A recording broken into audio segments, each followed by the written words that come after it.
Thank you very much, too, Mr. Dillon. No, thank you, Mr. Chairman.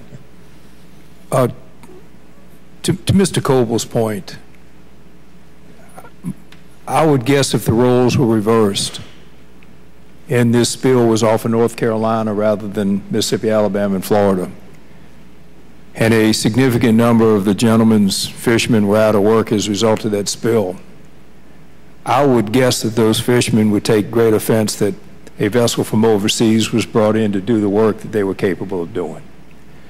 Now, I don't have a problem if there's a need for greater skimming capacity, but that points to the fact that apparently when we passed the Oil Pollution Act of 1990, and I think the gentleman was on the Merchant Marine Committee then, I know Mr. Young was, we obviously didn't do a good enough job of putting aside the money for American flag vessels to do this if we have to go overseas to fill this need. But my point is, Admiral, the vessel was inspected in the Marshall Islands. It was built in Korea. I'm just curious, how long did it take the Marshall Islands Coast Guard to show up and provide help for that vessel when it caught on fire? And how long did it take for the Korean Coast Guard to show up when that rig caught on fire? Well, Mr. Taylor, I mean, you certainly know it was the U.S. Coast Guard that was there. Oh, wait a minute. It's Marshall Islands flagged, built in South Korea. The taxes go to Switzerland, so I guess the Swiss Coast Guard showed up to help when this vessel caught on fire, right, and to rescue those people out the water. So the Swiss Coast Guard out there coordinating all this, flying overhead, organizing the skimmers. It was just the U.S. Coast Guard, sir. Just the U.S. Coast Guard. So the country that didn't get to build the rig, country that did not inspect the rig, right? The country that does not get the taxes from the rig is, in the event of a default by BP, gets all the bill, all the grief. Didn't get to build it, didn't inspect it.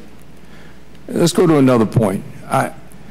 I understand the kids from the Merchant Marine Academy just took their Coast Guard license and test last week, and that it's 4 days of very tough tests.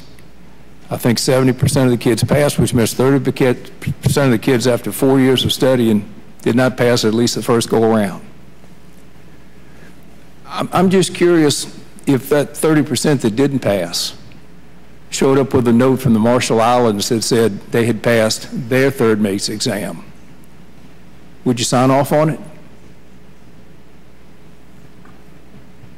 Would you give them a third mate's license based on the fact that they got a note from the Marshall Islands that said they passed the third mate's exam? Congressman Taylor, we invest as heavily as we can in the development of international standards.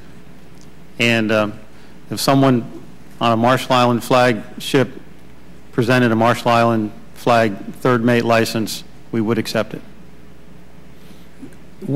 I'm just curious, given the amount of corruption around the world,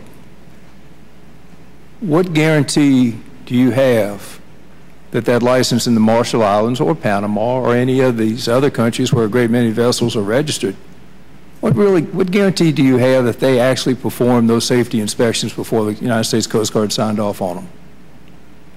Well, our goal is to go on board and do a verification so that we check certain things so that we can develop a sense of whether the vessel is being maintained in concert with international requirements. But what is your degree of certainty that the necessary fire prevention inspection took place on that vessel? Or did you rely solely on the signature of someone you've never met on an inspection that you did not witness, that may or may not have taken place, that resulted in the lives of, and again, I'm not blaming you, Admiral. I'm not blaming the United States Coast Guard. I am questioning a policy where the United States Coast Guard signs off on an inspection you did not witness by someone you've never met, who may not even exist in the first place, that probably could have been bought for a bribe in a third world country. What degree of comfort would you have having your child or someone you cared about serving on that vessel? Well, sir, I think, when you look at the Deepwater Horizon, it's certainly a terrible incident. But when you look at the safety records across the board, I think that there is some reason to have confidence that the Coast Guard's port stay control program is sound. Now, whether there can be exceptions. Did they do as good a job on that inspection as your people would have done? I think they are enforcing equivalent level of standards, and the American Bureau of Shipping, in fact, was the classification society that was actually performing the inspections on behalf of the Marshall Islands. Did they do as good a job as your people would have done? You may answer the question. The gentleman's time has expired, but please answer that question.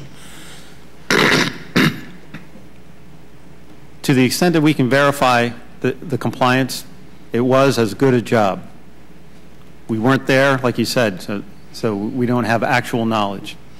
Thank you, Mr. Chairman. Just for clarification's sake, are the inspections that the Coast Guard conducts before issuing a certificate of compliance to a foreign flag MODU and the inspection that the Coast Guard conducts before issuing a certificate of inspection to a U.S. flag MODU, are they identical? Yes or no? They're not identical. And how are they different?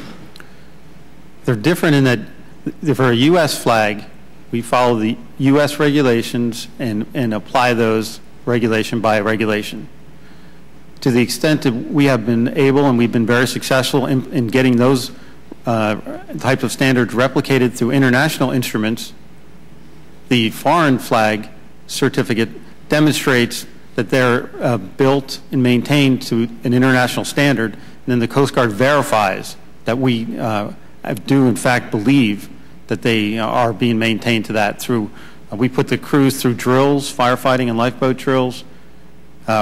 We run through all the records.